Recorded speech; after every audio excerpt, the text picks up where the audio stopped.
You looked okay, so no one asked. But the strongest people don't fall apart with warning signs. They collapse quietly, behind smiles, inside routines. They keep showing up until one day they don't. By the time anyone notices, it's already too late. Because people who carry the most tend to talk about it the least, not because they're hiding, but because they've been taught that their pain isn't a priority. So they hold it in. They smile when they're exhausted. They say no worries when they're drowning. They listen when they need to be heard. They carry everyone else's weight and call it love. This is the performance of strength, and it's killing people slowly. Not with a bang, but with perfect, quiet functionality. Carl Jung called this the tyranny of the persona, the face we show the world. It's not a lie, it's survival. But over time, the mask becomes so convincing that we forget there was ever a face beneath it. And the more praise we get for wearing it, the harder it becomes to take it off. You begin to believe your worth is the mask, that you're only valuable when you're needed. That silence is maturity. That emotional suppression is stability. And little by little, the self disappears, not because it's weak, because it was never invited. You hold space for everyone else until you forget what it feels like to have a space of your own. You're the first to notice when someone's off, but no one notices you, because you've trained them not to.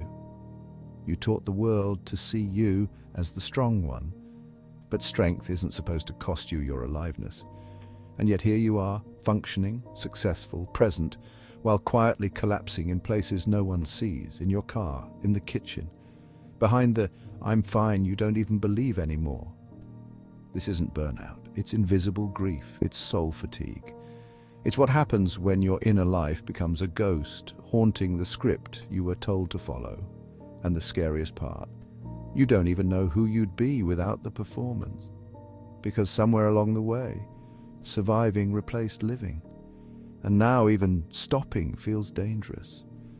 But there's a voice inside that won't stay quiet forever. A voice that isn't asking you to be strong. It's asking you to be real.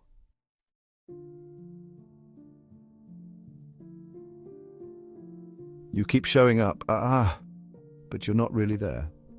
You smile out of habit. You nod when you should speak. You complete tasks, hold conversations, answer texts, but none of it touches you. Because when you carry too much for too long, your nervous system adapts, it numbs.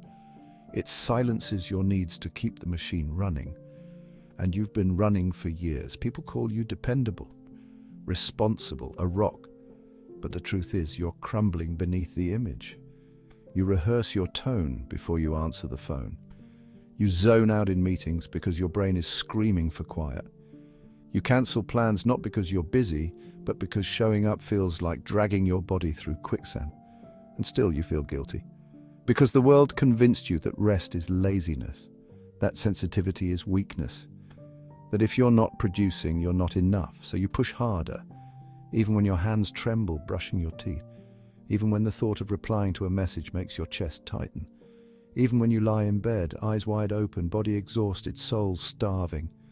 Carl Jung warned that when we become identified with the persona, when we confuse our role with our identity, we lose access to the self.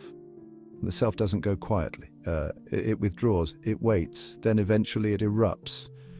Not with drama, but with indifference, disconnection, a hollow that sleep can't fix. This is the slow death of authenticity. You don't even remember what joy feels like in your body. You don't remember the last time you laughed without analyzing whether it was too loud. You can't recall a time you did something just because it made you feel alive. And maybe, most painfully, you don't remember who you were before the world rewarded you for disappearing. You've become a stranger to your own aliveness. But the weight you're carrying? It's not yours alone. It's generational, cultural, systemic, and it thrives in silence. That's why collapse isn't sudden, it's cumulative. It's the sum of 1,000 suppressed moments, 1,000 swallowed truths, 1,000 smiles you wore when what you really needed was to be held. This is not weakness. This is the body saying, no more pretending. This is the soul demanding return. And it won't be appeased by a weekend off or a self-help quote. It wants something deeper, a reunion, a reckoning, a remembering of what it feels like to exist without performance. You don't need permission to rest. You don't need a breakdown to ask for help. You don't need to wait for collapse to start choosing yourself. You just need to believe, perhaps for the first time, that your softness was never the problem. It was always the way back.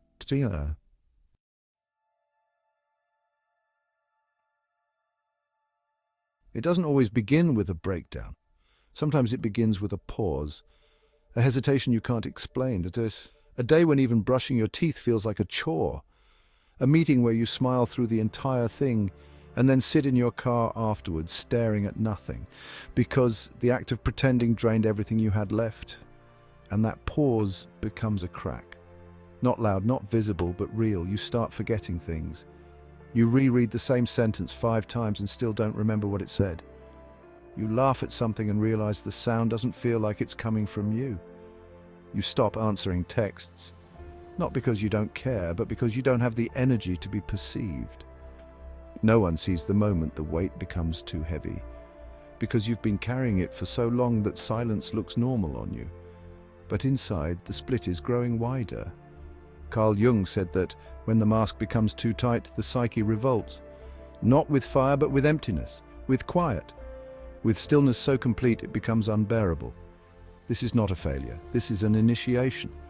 The collapse is not an accident. It's an uprising, at a revolt of everything that's been buried beneath the roll, and the sadness, the anger, the longing, the joy that's been postponed for a life that looked right but never felt like home. And you try to fix it at first with old tools, more to-do lists, more coffee, more I've just been tired. But this isn't tired. This is soul-deep disconnection. And the worst part, you're still functioning, still showing up, still smiling, still saying, it's just been a lot lately. But something inside knows this isn't a phase, it's a reckoning. This is where the mind begins to fragment, because what used to make sense no longer does. You question the path you chose, the people you keep pleasing, the goals you thought would save you. You look around and everything appears fine, but you feel like you've been dropped into someone else's life. This is the moment Sisyphus lets go of the boulder. You realize you've spent years pushing something uphill for the sake of appearances, approval, and control. And in this moment, this terrifying, liberating moment, you let it fall. Because you're no longer afraid of what happens if you stop. You're afraid of what happens if you don't. The illusion begins to unravel. The image you upheld begins to dissolve. And something far more dangerous and beautiful starts to emerge. Not a breakdown. A breakthrough, not an end. A descent. And where you're going, the mask can't follow.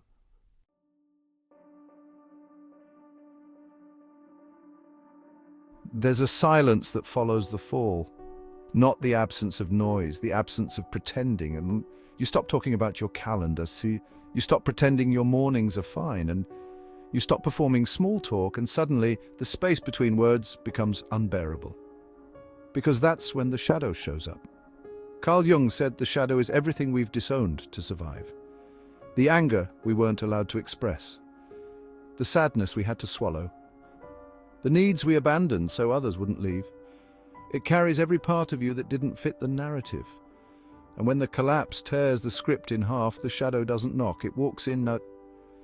You feel it in the waves of emotion you can't name, in the rage that shows up without reason, in the memory that flashes out of nowhere and leaves your chest aching. You're not broken.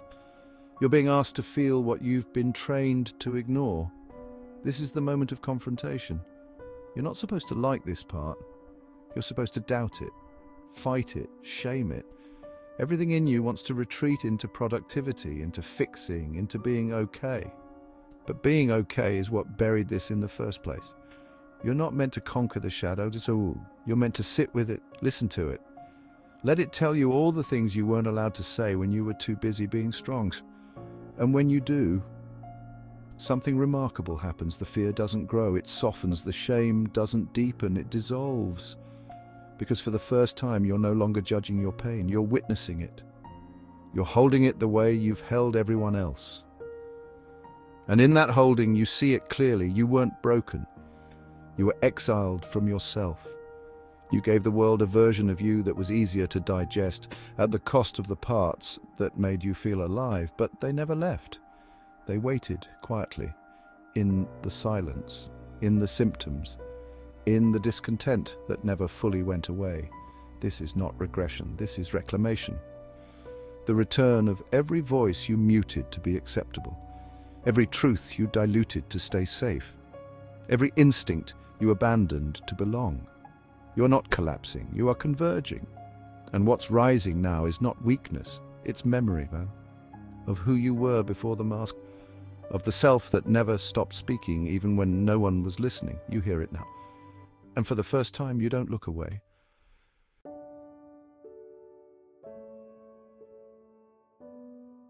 There comes a moment after the collapse, after the shadow has emerged, where something unexpected begins to happen.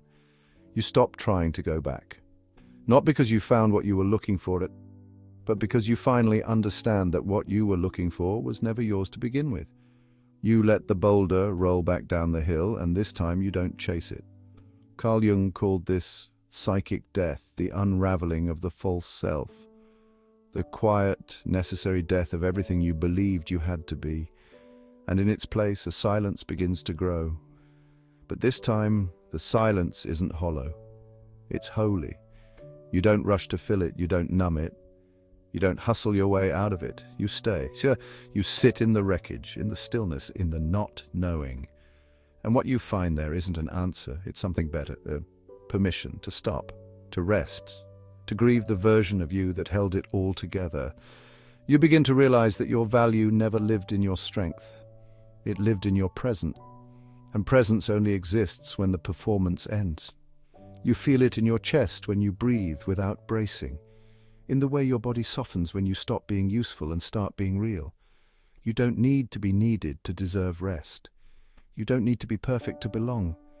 You don't need to be unbreakable to be loved. You just need to be. But the world doesn't reward that kind of being, so you'll have to reclaim it. And it begins with surrender. Not surrender as giving up. Surrender as letting go of what was never sustainable. The hyperfunctioning, the emotional suppression, the role you played to survive even though it was quietly destroying you. You begin to see that control was never peace. It was just another mask. And letting go of it doesn't make you weak, it makes you available to your truth, to your body, to your breath, to your real unperformed life. You start hearing the voice beneath the noise, the one that says, I miss you, and the one that says, come home, not to the old life, to the self you abandoned while performing the version of you that got applause. And slowly, almost imperceptibly, you begin to choose differently. You say no without explaining. You rest without earning it. You stop fixing things that were never yours to carry. You stop asking, how do I get back to who I was? And start wondering, who could I become now that I've stopped pretending? This is not a breakdown. It's a breakthrough disguised as surrender. And for the first time in your life, you don't need anyone else to understand it because you feel it. You are finally telling the truth. And that truth doesn't sound like triumph. It sounds like quiet, like stillness, like the body saying thank you, like the soul whispering more of this.